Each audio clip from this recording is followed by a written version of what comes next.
Reflexiones de Simone Weil.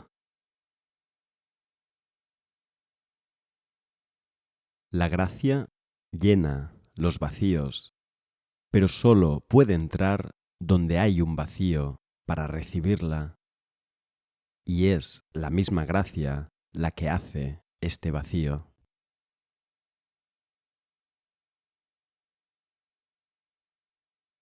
El humanismo no se equivocaba al pensar que la verdad, la belleza, la libertad y la igualdad son de infinito valor, sino al creer que el hombre puede obtenerlas sin la gracia.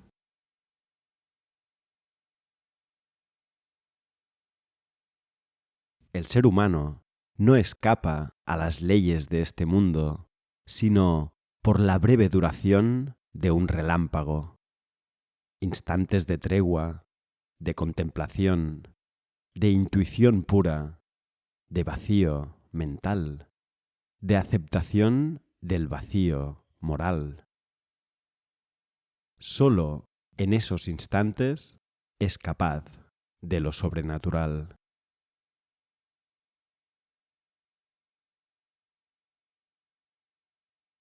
Descartar las creencias que colman el vacío, suavizadoras de amarguras, la de la inmortalidad, la de la utilidad de los pecados, la del orden providencial de los acontecimientos. En suma, los consuelos que comúnmente se buscan en la religión.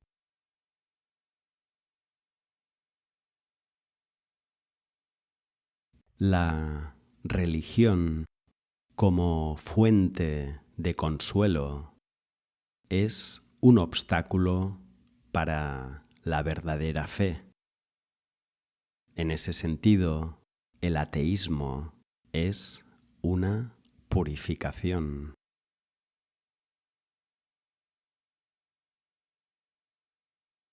Un ateo puede ser simplemente alguien cuya fe y amor se concentran en los aspectos impersonales de Dios.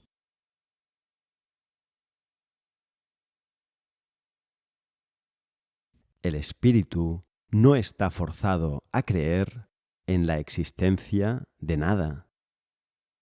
Subjetivismo, idealismo absoluto, solipsismo, escepticismo. Ver las Upanishads, los taoístas, Platón, todos usan esta actitud filosófica a modo de purificación. El espíritu no está forzado a creer en la existencia de nada.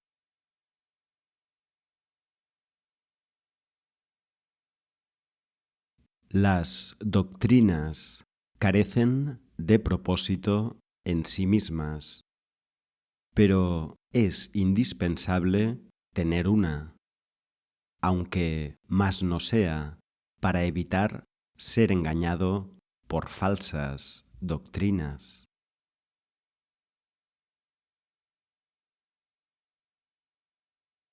En la Iglesia, considerada como un organismo social, los misterios inevitablemente degeneran en creencias.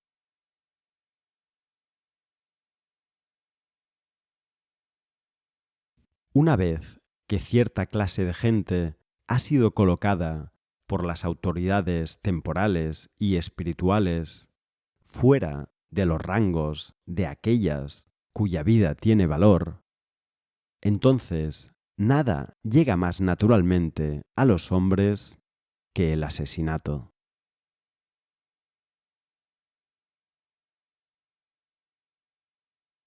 La parte sobrenatural aquí abajo es secreta, silenciosa, casi invisible, infinitamente pequeña, pero es decisiva.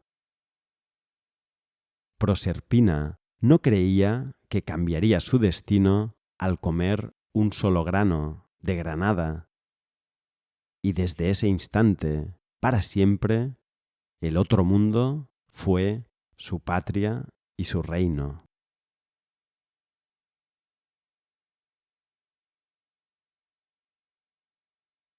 Este efecto decisivo de lo infinitamente pequeño es una paradoja que la inteligencia humana tiene dificultad en reconocer. Por esta paradoja se cumple la sabia persuasión de que habla Platón. Esa persuasión por medio de la cual la providencia divina lleva a la necesidad a orientar la mayor parte de las cosas hacia el bien. La naturaleza, que es un espejo de las verdades divinas, presenta en todas partes una imagen de esta paradoja. Así, los catalizadores, las bacterias. Con relación a un sólido, un punto es infinitamente pequeño. Sin embargo, en cada cuerpo es un punto el que triunfa sobre toda la masa, puesto que si está sostenido el cuerpo, no cae. Ese punto es el centro de gravedad. Pero un punto sostenido no impide que una casa caiga salvo si está dispuesta simétricamente a su alrededor, o si la asimetría implica ciertas proporciones. La levadura levanta la masa únicamente cuando se mezcla con ella. El catalizador no actúa sino en contacto con los elementos de la reacción. Igualmente, existen condiciones materiales para la operación sobrenatural de lo divino presente aquí abajo en la forma de lo infinitamente pequeño.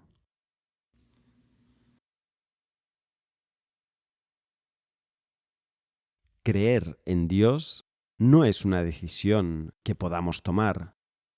Todo lo que podemos hacer es decidir no dar nuestro amor a falsos dioses. En primer lugar, podemos decidir no creer que el futuro contiene para nosotros un bien suficiente. El futuro se hace con la misma sustancia que el presente.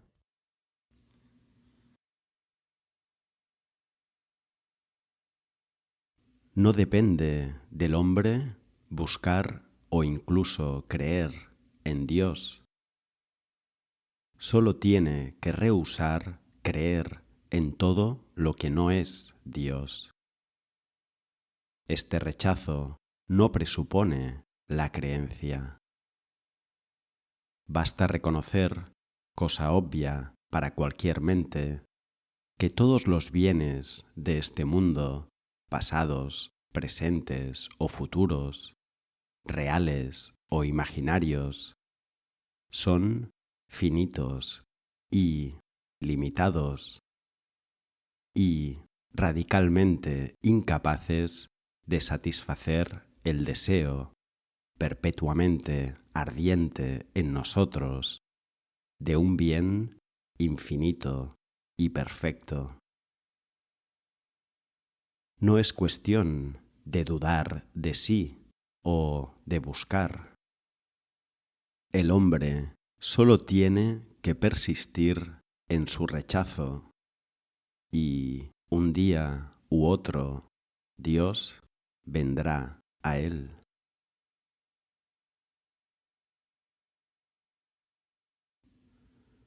Todos sabemos que no hay bien en este mundo, que todo lo que aquí aparece como bien es finito, limitado, se agota y, una vez agotado, la necesidad se muestra al desnudo. Probablemente En la vida de todo ser humano ha habido algún momento en el que se ha confesado a sí mismo con claridad que no hay bien en este mundo. Pero en cuanto se percibe esta verdad, se la recubre de mentira. Muchos que jamás han podido soportar el mirarla de frente por más de un segundo, se complacen en proclamarla buscando en la tristeza un placer mórbido. Los hombres perciben que hay un peligro mortal en mirar de frente esta verdad durante un tiempo prolongado. Y es cierto, ese conocimiento es más mortífero que una espada. La muerte que inflige produce más miedo que la muerte carnal. Con el tiempo mata en nosotros todo lo que llamamos yo. Para sostener esa mirada hay que amar la verdad más que la vida.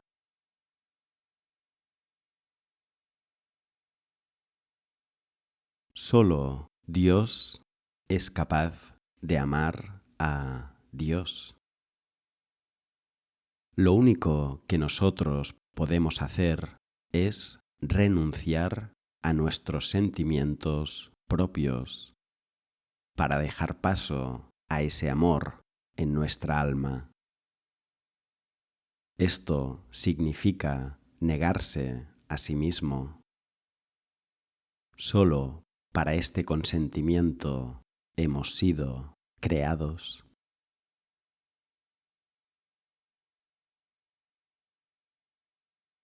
Dios solo podía crear escondiéndose.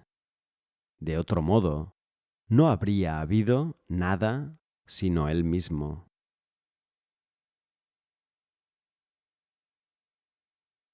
Actitud de súplica.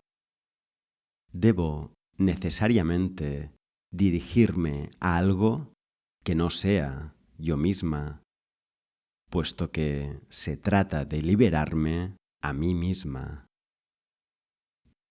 Intentar esta liberación con mi propia energía sería ser como una vaca que tira de su rienda y cae de rodillas.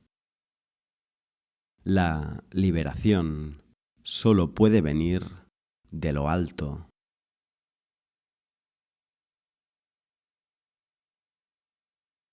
Hay quienes tratan de elevar su alma como quien se dedica a saltar continuamente, con la esperanza de que, a fuerza de saltar cada vez más alto, llegue el día en que alcance el cielo para no volver a caer.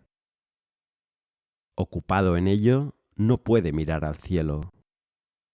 Los seres humanos no podemos dar un solo paso hacia el cielo. La dirección vertical nos está prohibida. Pero si miramos largamente al cielo, Dios desciende y nos toma fácilmente. Como dice Esquelo, lo divino es ajeno al esfuerzo. Hay en la salvación una facilidad más difícil para nosotros que todos los esfuerzos. Lo divino es ajeno al esfuerzo.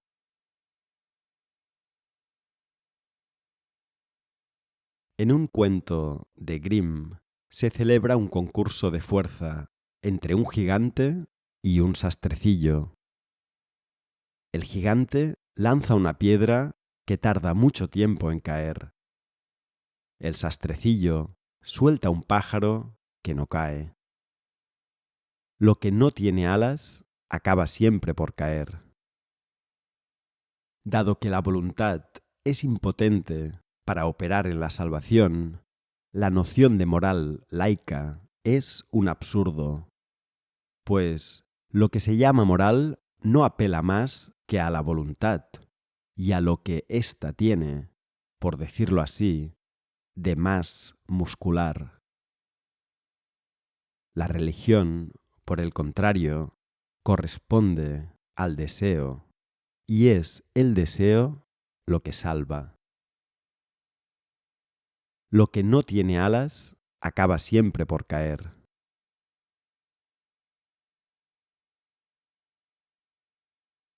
Todo lo que es precioso en mí, sin excepción, viene de otra parte, no como un don, sino como un préstamo que debe renovarse sin cesar. Todo lo que es mío, sin excepción, carece absolutamente de valor. Y entre los dones recibidos, todo lo que me apropio pierde de inmediato su valor.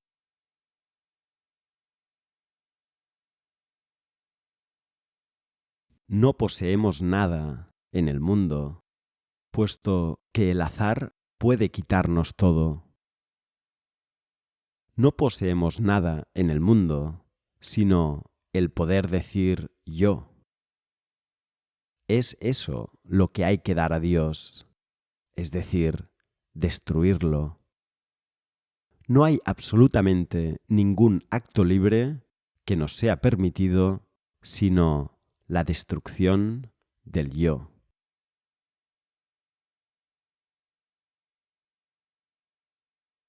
Ofrenda. No se puede ofrecer otra cosa que el yo. Y todo lo que se llama ofrenda no es otra cosa que un rótulo puesto sobre un desquite del yo.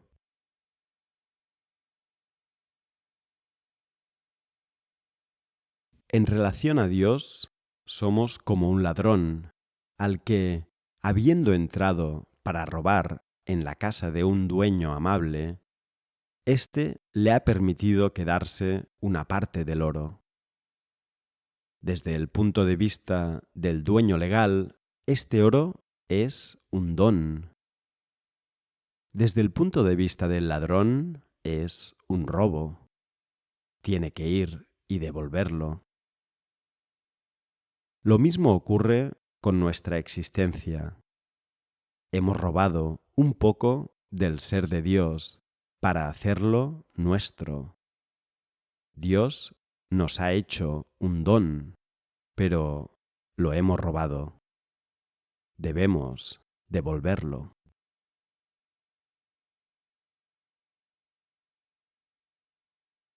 La armonía es la unidad de los contrarios.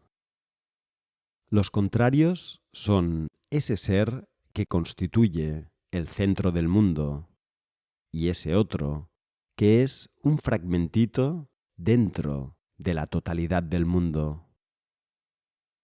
Solo puede haber unidad cuando el pensamiento emprende con todo cuanto abarca una operación similar a la que permite percibir el espacio, rebajando a su verdadero rango las ilusiones de la perspectiva. Hay que reconocer que el centro del mundo no es algo que esté dentro del mundo. El centro del mundo está fuera del mundo. Y nadie aquí abajo tiene derecho a decir yo. Hemos de renunciar en favor de Dios y por amor a Él y a la verdad. Hemos de renunciar a ese poder ilusorio del pensar en la primera persona que Él nos ha concedido. Nos lo ha concedido para que, por amor, podamos renunciar a Él. Solo Dios tiene derecho a decir yo soy. Yo soy es su nombre, y ningún otro ser tiene ese nombre. Esa dejación, sin embargo, no consiste en trasladar a Dios la posición de uno mismo como centro del mundo, igual que hacen algunos trasladándola a otro hombre. El yo soy de Dios, que es auténtico, difiere infinitamente del ilusorio yo soy de los hombres. Únicamente renunciando auténticamente al poder de pensarlo todo en primera persona, renuncia que no es una simple transferencia, puede el hombre llegar a saber que los demás hombres son sus semejantes. Esa renuncia no es otra cosa que el amor a Dios, independientemente de que el nombre de Dios esté o no presente en el pensamiento.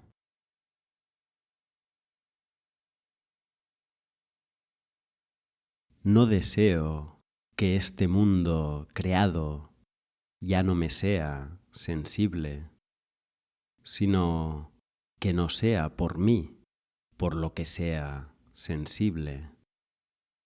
A mí no puede revelarme su secreto demasiado elevado. Váyame yo e intercambien sus secretos el Creador y la criatura. Ver un paisaje tal como es cuando no estoy allí. Cuando estoy en algún sitio, profano el silencio del cielo y de la tierra con mi respiración y los latidos de mi corazón.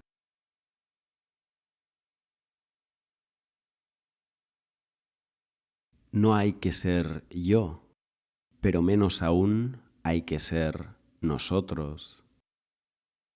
La ciudad brinda la sensación de hallarse en casa. Tener en el exilio la sensación de hallarse en casa. Arraigarse en la ausencia de lugar. Desarraigarse social y vegetativamente. Exiliarse de toda patria terrestre. Hacerle todo eso a otro desde fuera es un sucedáneo de la descreación, es producir irrealidad. Con el desarraigo se busca más realidad.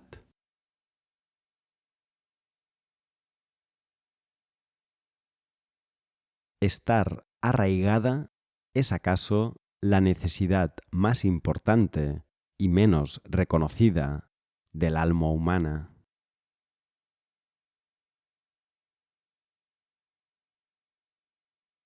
Lo imaginario se ocupa continuamente de cerrar todas las hendiduras por donde pasaría la gracia.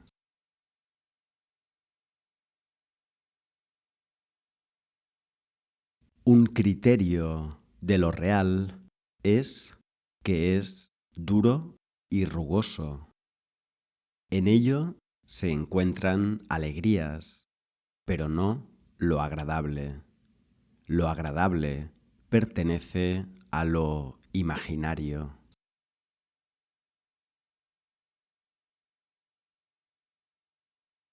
Lo que es real en la percepción y la distingue del sueño no son las sensaciones, es la necesidad que las sensaciones involucran. ¿Por qué esas cosas y no otras? Es así. En la vida espiritual, ilusión y verdad se distinguen de la misma manera. Lo que es real en la percepción y la distingue del sueño no son las sensaciones, es la necesidad. Distinción entre los que permanecen en la caverna, cerrando los ojos e imaginando el viaje, y aquellos que lo hacen. Hay lo real y lo imaginario también en lo espiritual, y también en este caso la diferencia reside en la necesidad. En cuanto al sentido interno, nada más engañoso.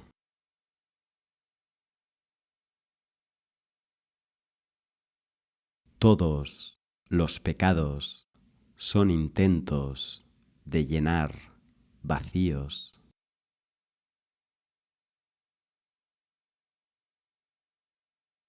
Hay que preferir el infierno real al paraíso imaginario.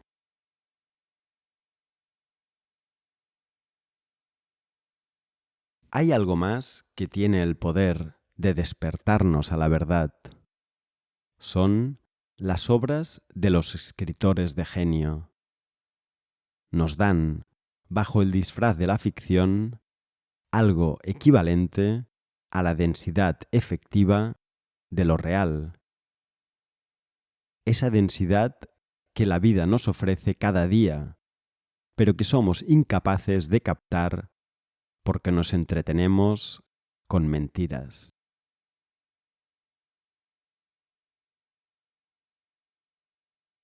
Moral y literatura. Nuestra vida real está compuesta en más de sus 3/4 partes de imaginación y de ficción.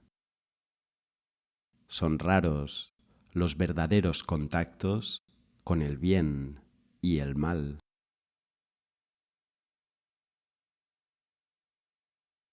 Si uno permanece en la caverna, por muy fácilmente que sea capaz de observar todas las reglas externas de virtud, uno nunca será virtuoso. La vida intelectual y la vida moral son una.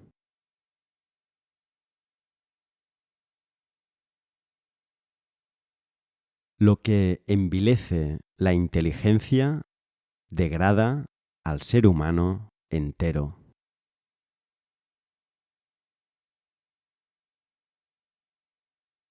Hay que tratar de encontrar en el ámbito de las relaciones entre el hombre y lo sobrenatural una precisión que sea más que matemática, algo que sea más preciso que la ciencia.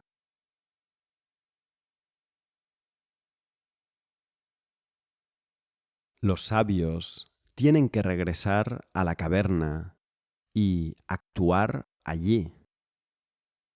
Uno tiene que llegar al estadio en que el poder esté en manos de quienes lo rechazan y no de aquellos que ambicionan poseerlo.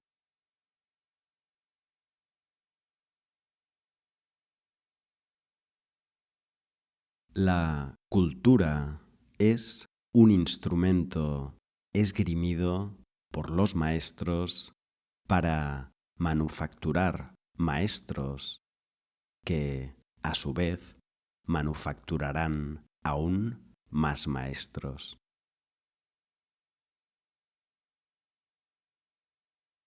Sin duda, hay matemáticos en la caverna platónica, pero su atención está puesta en los honores, rivalidades, competiciones, etc.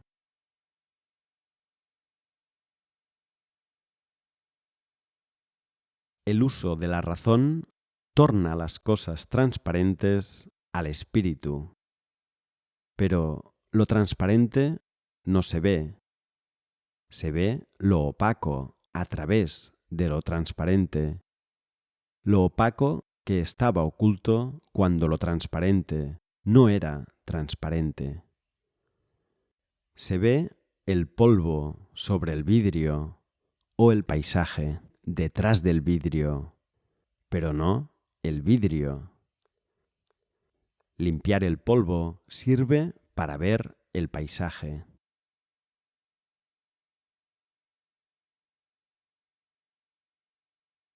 una mente encerrada en el lenguaje está aprisionada.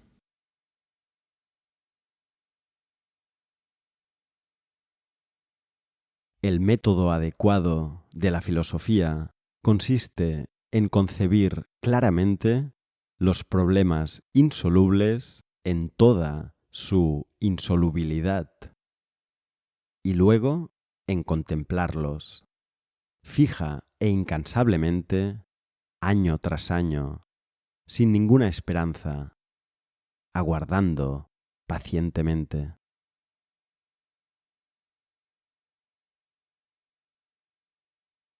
La humildad es atenta paciencia.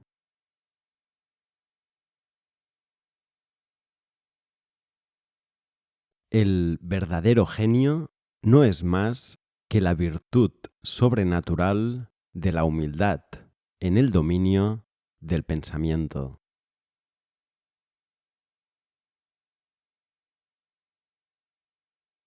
Es necesario no que los iniciados aprendan algo, sino que se opere en ellos una transformación que los haga aptos para recibir la enseñanza.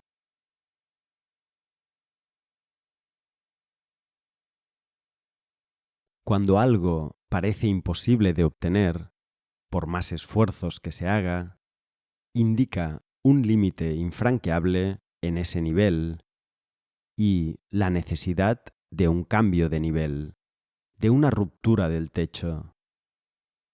Agotarse en esfuerzos en ese nivel degrada. Más vale aceptar el límite, contemplarlo y saborearlo en toda su amargura.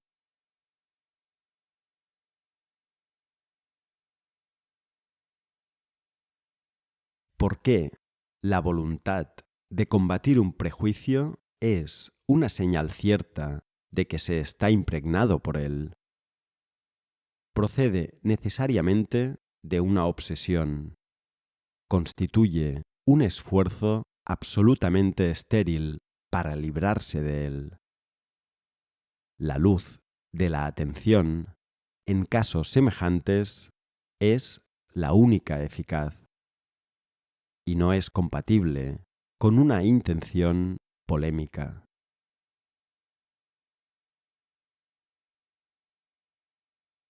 Cuando una contradicción es imposible de resolver salvo por una mentira, entonces sabemos que realmente es una puerta.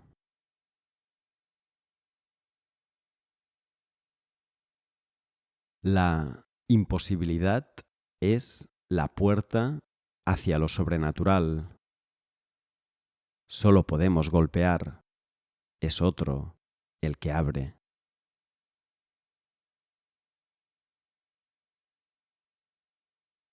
El poeta produce lo bello con la atención fija en lo real, de igual modo que un acto de amor. Saber que ese hombre que tiene hambre y sed existe tan verdaderamente como yo, basta. Lo demás se desprende por sí solo. Los valores auténticos y puros de lo verdadero, lo bello y lo bueno en la actividad de un ser humano se originan a partir de un único y mismo acto, por una determinada aplicación de la plenitud de la atención al objeto. La enseñanza no debería tener otro fin que el hacer posible la existencia de un acto como ese, mediante el ejercicio de la atención. Todos los demás beneficios de la instrucción carecen de interés.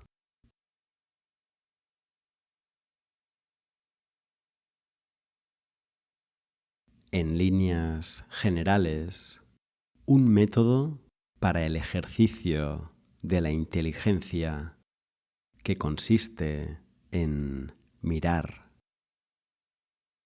Aplicación de ese método para discriminar lo real de lo engañoso. Dentro de la percepción sensible, si estamos seguros de lo que estamos viendo, nos desplazamos mirando y aparece lo real. Dentro de la vida interior, el tiempo ocupa el lugar del espacio. Con el tiempo quedamos modificados. Y si a través de las modificaciones conservamos la mirada orientada siempre hacia lo mismo, al final lo engañoso se esfuma y acaba apareciendo lo real. La condición es que la atención ha de ser una mirada y no un apego.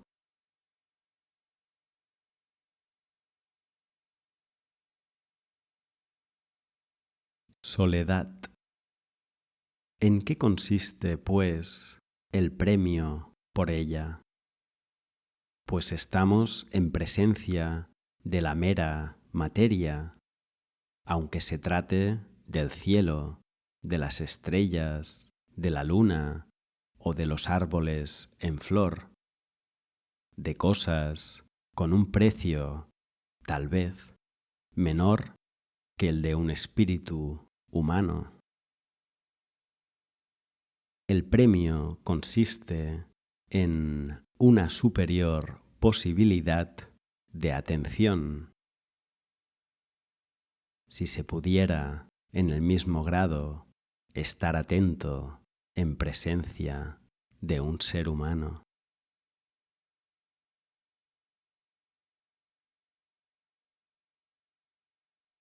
Aquellos que son desgraciados no necesitan nada en este mundo, salvo gente capaz de darles su atención.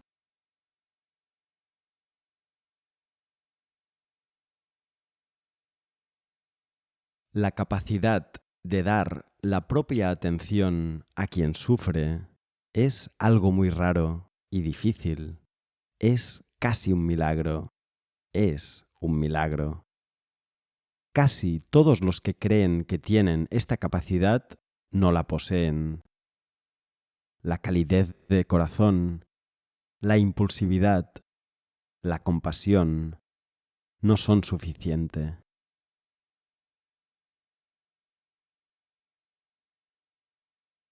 El amor no es consuelo, es luz.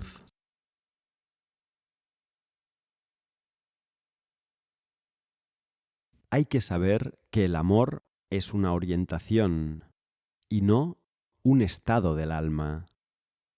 Si se ignora, se cae en la desesperación al primer embate de la desdicha.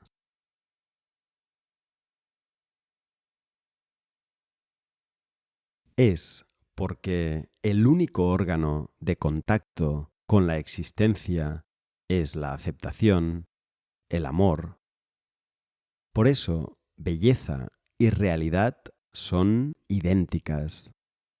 Por eso, la alegría y el sentimiento de la realidad son la misma cosa.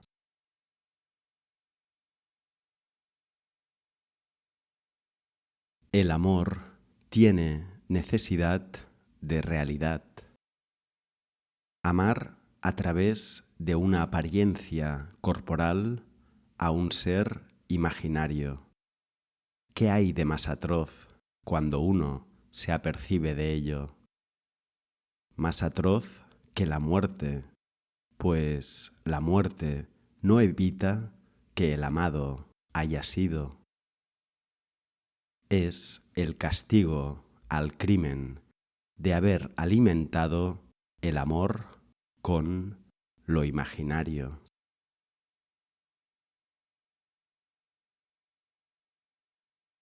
Amar puramente es consentir la distancia, es adorar la distancia entre el yo y lo que se ama.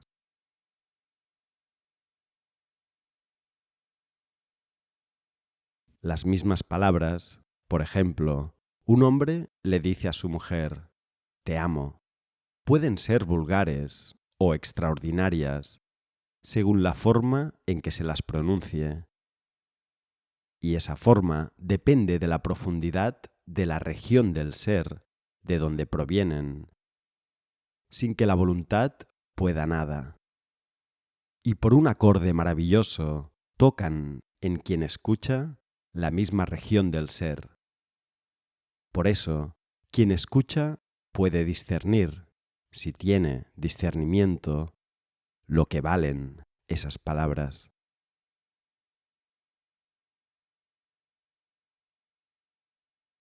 Aceptar que los otros son distintos a las criaturas de nuestra imaginación es imitar el renunciamiento de Dios. Yo también soy distinta de lo que imagino ser. Saberlo es el perdón.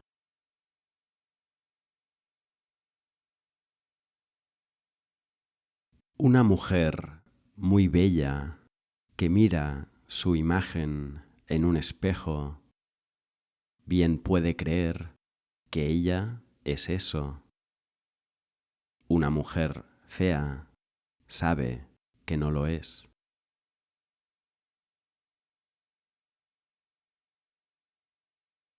Amar es reconocer que los demás son otros y no criaturas de nuestra imaginación.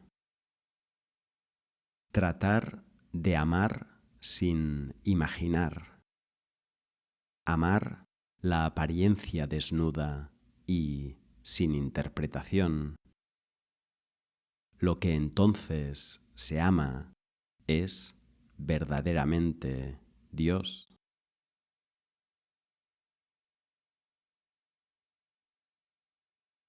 Es una cobardía buscar en los que se ama o desear darles otro consuelo que el que nos dan las obras de arte, que nos ayudan por el simple hecho de que existen.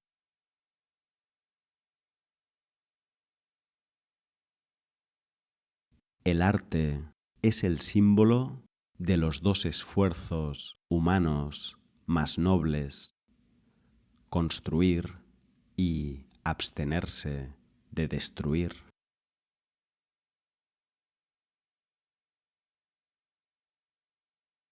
Aprende a rechazar la amistad, o más bien el sueño de la amistad. Querer amistad es una gran falta.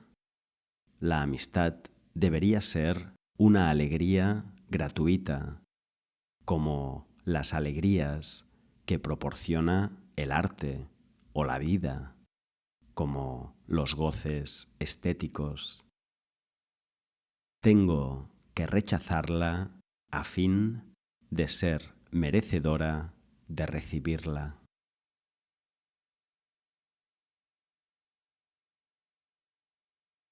La belleza siempre promete, pero nunca da nada.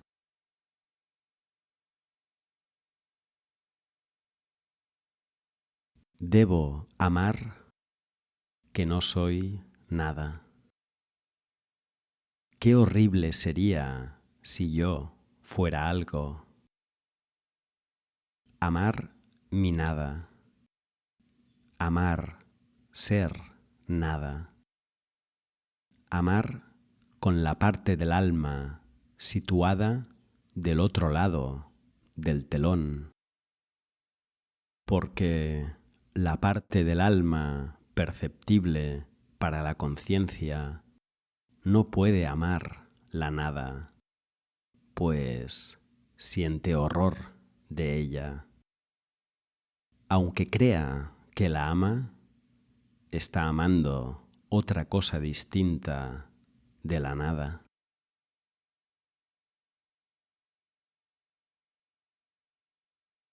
Caridad. Amar a los seres humanos en tanto son nada. Esto es amarlos como lo hace Dios.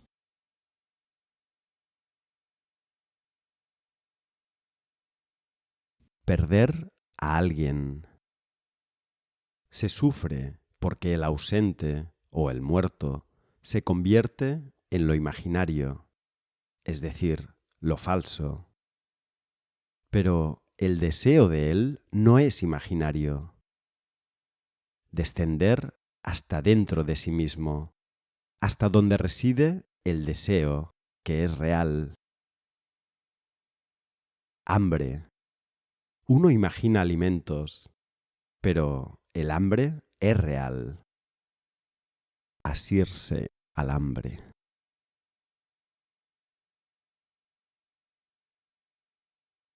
Si únicamente se desea el bien, se entra en oposición con la ley que liga el bien real al mal, como el objeto iluminado a su sombra, por lo que al estar en desacuerdo con la ley universal del mundo, es inevitable que se caiga en la desgracia.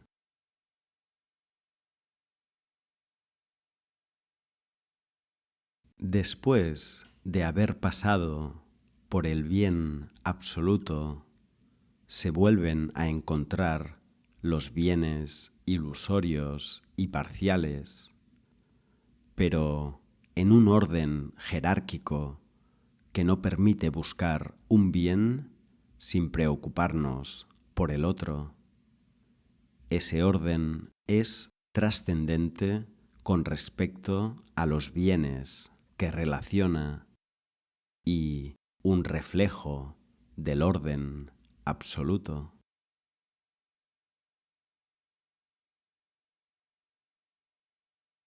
El mal no es ni sufrimiento ni pecado, es ambas cosas a la vez, es algo común a ambos, pues están conectados. El pecado nos hace sufrir y el sufrimiento nos hace malos. Y este indisoluble complejo de sufrimiento y pecado es el mal en el que estamos sumergidos en contra de nuestra voluntad y para nuestro horror.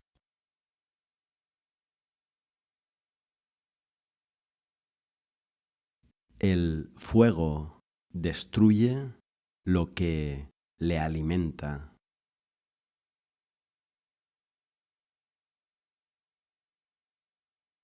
Monotonía del mal. Nada nuevo. Todo es equivalente. Nada real. Todo es imaginario. A causa de esta monotonía, la cantidad juega un papel tan importante. Muchas mujeres, Don Juan, muchos hombres, Celímene, etc., condenado a la falsa infinitud, es el infierno mismo.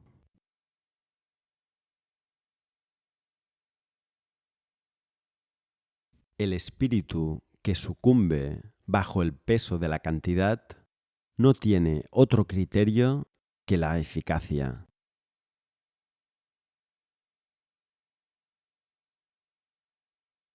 Parte del mal que está en nosotros lo arrojamos, lo proyectamos sobre los objetos de nuestra atención y nuestro deseo, y esos objetos nos lo devuelven, y parece como si el mal viniera de ellos. Por eso llegamos a sentir odio y asco por los lugares en que nos encontramos sumidos en el mal. Nos da la impresión de que esos lugares nos aprisionan en el mal. Es así como los enfermos llegan a odiar su habitación y su entorno, aun cuando esté formado por seres queridos. Así también como los obreros llegan a odiar su fábrica.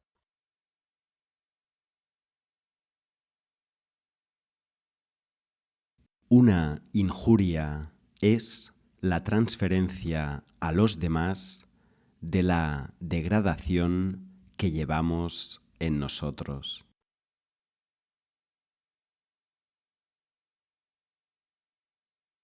La fuerza es tan implacable para el que la posee o cree que la posee como para sus víctimas. A estas las aplasta, al primero le intoxica. La verdad es que nadie la posee.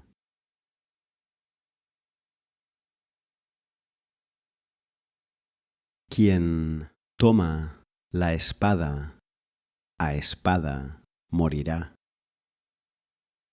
Quien no tome la espada o la suelte, morirá en la cruz.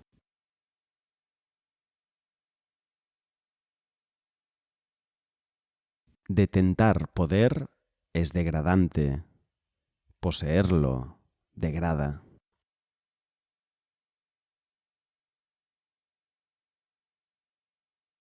La fuerza que mata es una forma sumaria, grosera, de la fuerza, mucho más variada en sus procedimientos y sorprendente en sus efectos es la otra fuerza, la que no mata, es decir, la que no mata todavía.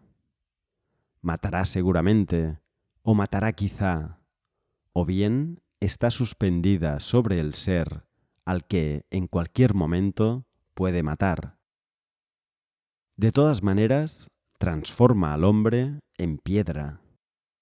Del poder de transformar un hombre en cosa matándolo, procede otro poder, mucho más prodigioso aún, el de hacer una cosa de un hombre que todavía vive. Vive, tiene un alma, y sin embargo es una cosa. Ser muy extraño, una cosa que tiene un alma, extraño estado para el alma. ¿Quién podría decir cómo el alma en cada instante debe torcerse y replegarse sobre sí misma para adaptarse a esta situación? No ha sido hecha para habitar una cosa, y cuando se ve obligada a hacerlo, no hay ya nada en ella que no sufra violencia.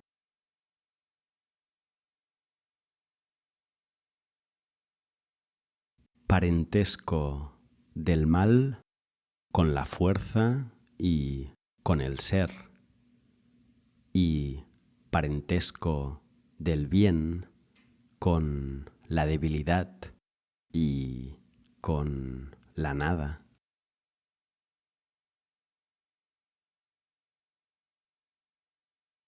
Los seres humanos están hechos de tal modo que los que oprimen no sienten nada. Es la persona oprimida la que siente lo que está ocurriendo. A menos que uno se haya puesto del lado del oprimido para sentir con él, uno no puede entender.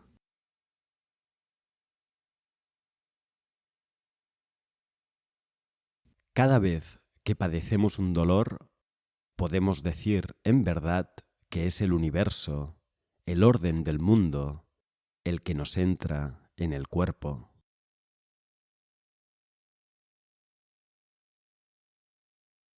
A la inocencia, el dolor, le es a la vez completamente exterior y completamente esencial. Sangre en la nieve, la inocencia y el mal. Que también el mal sea puro. Sólo puede serlo bajo la forma del sufrimiento de un inocente que sufre, derrama por encima del mal la luz de la salvación. Es la imagen visible del Dios inocente. Esa es la razón de que un Dios que ama al hombre y un hombre que ama a Dios deban sufrir. La inocencia feliz, algo infinitamente precioso también, aunque se trata de una felicidad precaria, frágil, una felicidad azarosa, flores de manzano. La felicidad no está ligada a la inocencia.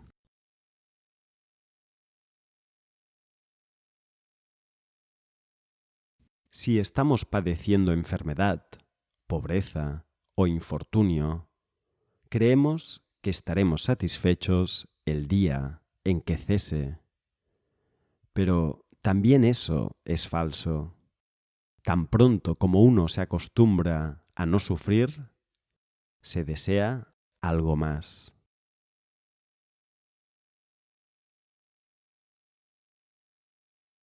Si vamos dentro de nosotros mismos, encontramos que poseemos exactamente lo que deseamos.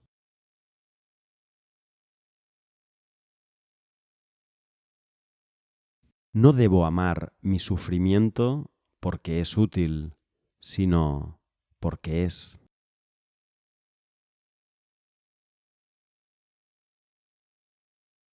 La extrema grandeza del cristianismo proviene de que no busca un remedio sobrenatural para el sufrimiento, sino un uso sobrenatural de los sufrimientos.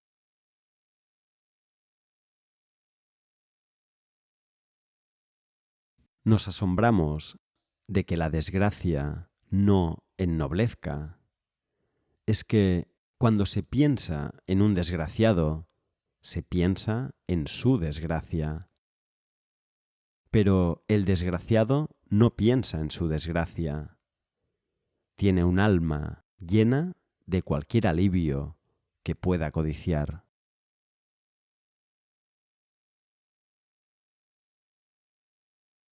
Al luchar contra la angustia, uno nunca produce serenidad. La lucha contra la angustia solo produce nuevas formas de angustia.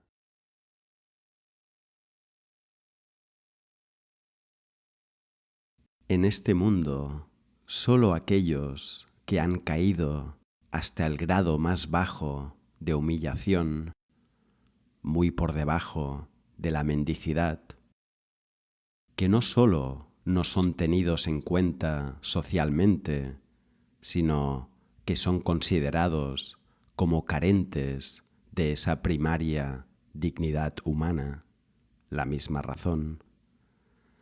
Solo esa gente, de hecho, es capaz de decir la verdad. Todos los demás mienten.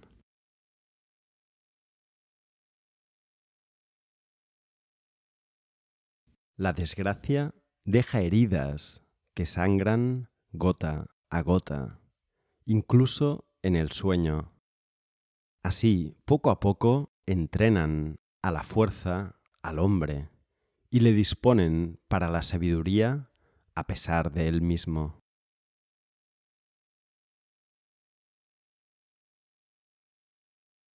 Hay tanto de sacrificio, de renuncia, en el fondo de la alegría como en el fondo del dolor.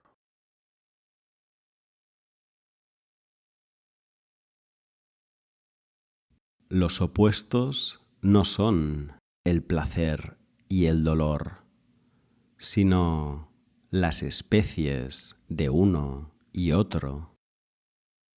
Existen un placer y un dolor infernales, un placer y un dolor curativos, un placer y un dolor celestes.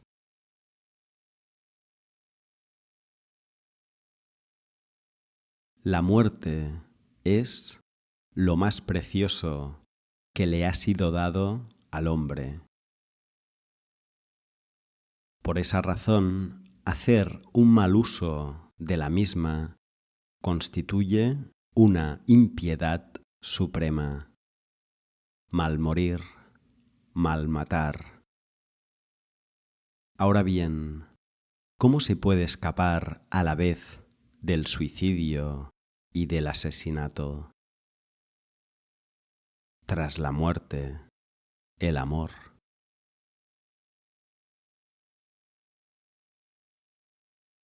Dos maneras de matarse: suicidio y desapego. Matar con el pensamiento todo cuanto se ama, única manera de morir, pero sólo lo que se ama. No desear que lo que se ama sea inmortal. Ante alguien muerto, sea el que fuere, no desear que sea inmortal, ni que esté muerto.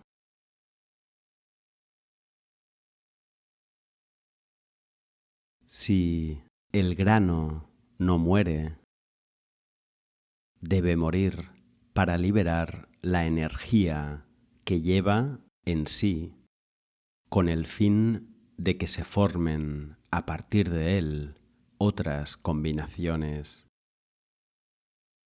De igual manera, debemos nosotros morir para liberar la energía afectada y adquirir una energía libre, susceptible de amoldarse a la verdadera filiación de las cosas.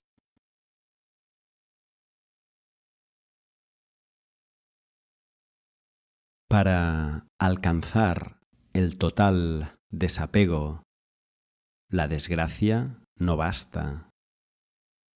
Es necesaria una desgracia sin consuelo. Es necesario no tener consuelo, ningún consuelo representable. El consuelo inefable desciende entonces. Condonar las deudas, aceptar el pasado sin pedirle compensación al futuro, detener inmediatamente el tiempo. La aceptación de la muerte es también eso. Él se vació de su divinidad. Vaciarse del mundo, asumir la condición de esclavo, reducirse al punto que se ocupa en el espacio y en el tiempo, a nada, despojarse del señorío imaginario del mundo, soledad absoluta. Es entonces cuando se posee la verdad del mundo.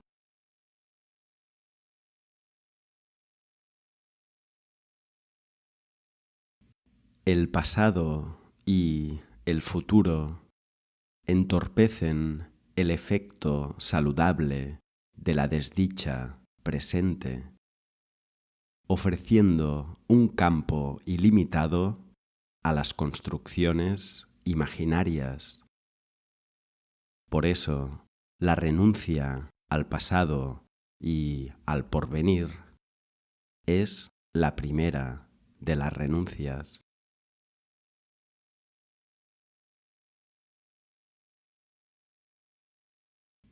Se trata siempre de una relación con el tiempo. Perder la ilusión de que se posee el tiempo. Encarnarse.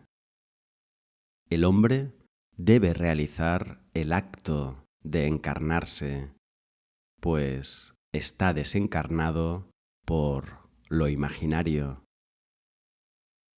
Lo que en nosotros procede de Satán es lo imaginario.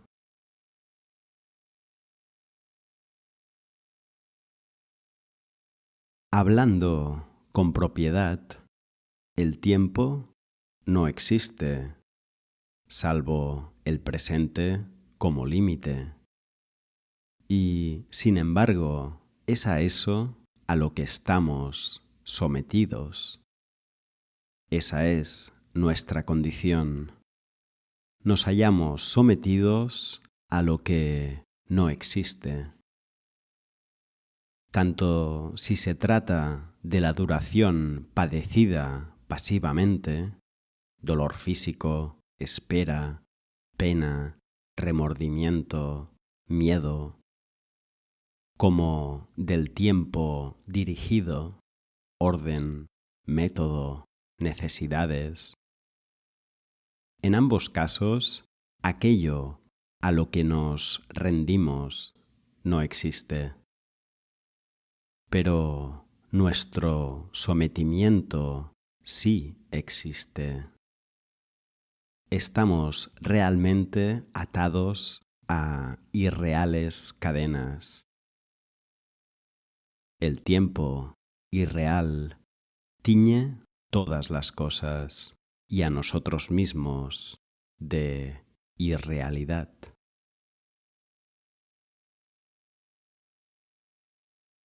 Hay que atravesar la perpetuidad de los tiempos en un tiempo finito. Para que esto, que es contradictorio, sea posible, es necesario que la parte del alma que está a la altura del tiempo, la parte discursiva, la parte que mide, sea destruida. No es destruida más que por la desdicha aceptada o por una alegría intensa hasta el punto de precipitar en la contemplación pura.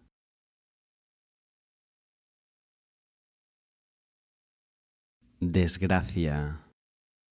El tiempo empuja al ser pensante, a su pesar, hacia lo que éste no puede soportar y que acabará, sin embargo, ocurriendo. Aleja de mí este cáliz. Cada segundo que transcurre empuja a alguien en el mundo hacia algo que no puede soportar.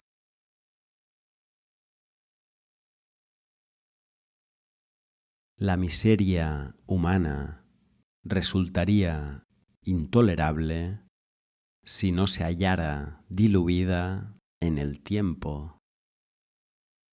Impedir que se diluya para que sea intolerable. Pedir no la solución de mis miserias, sino la gracia que las transfigure.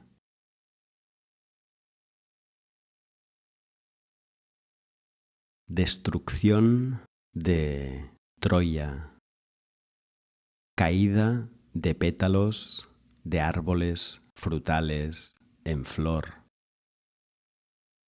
Saber que lo más valioso no está enraizado en la existencia es hermoso. ¿Por qué? Proyecta al alma fuera del tiempo.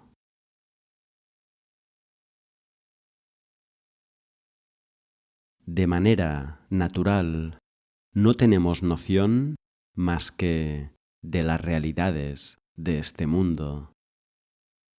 El pasado es algo real a nuestro nivel, pero de ningún modo está a nuestro alcance, hacia el cual no podemos dar ni un solo paso, hacia el cual solo podemos orientarnos para que nos llegue alguna emanación suya. Por ello, el pasado es la mejor imagen de las realidades eternas, sobrenaturales. La alegría, la belleza del recuerdo tal vez obedezcan a esto.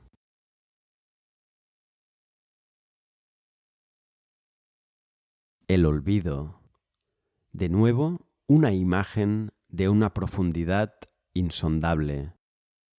Lo que hemos olvidado de nuestro pasado, por ejemplo, una emoción, no existe absolutamente.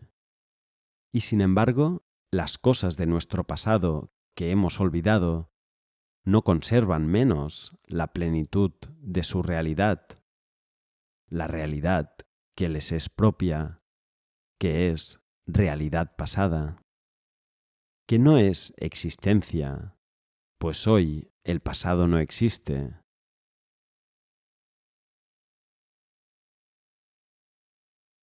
¿La destrucción del pasado es acaso el mayor de los crímenes?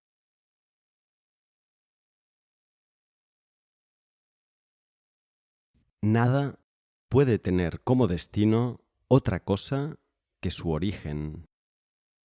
La idea opuesta, la idea de progreso, es veneno.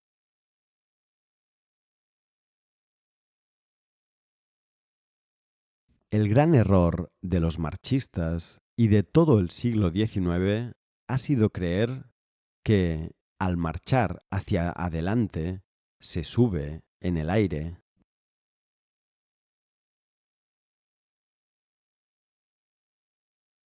Los que aman una causa son los que aman la vida que ha de llevarse a fin de servirla.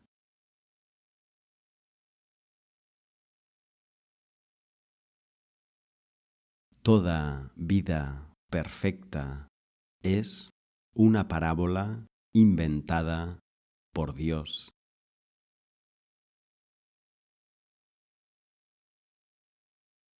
El verdadero camino existe. Platón y muchos otros lo han recorrido, pero solo está abierto para aquellos que, reconociéndose incapaces de encontrarlo, ya no lo buscan y sin embargo no dejan de desearlo con exclusión de toda otra cosa. A ellos les está acordado nutrirse de un bien que, situado fuera de este mundo, no está sometido a ninguna influencia social. Es el pan trascendente a que se refiere el texto original del Padre Nuestro.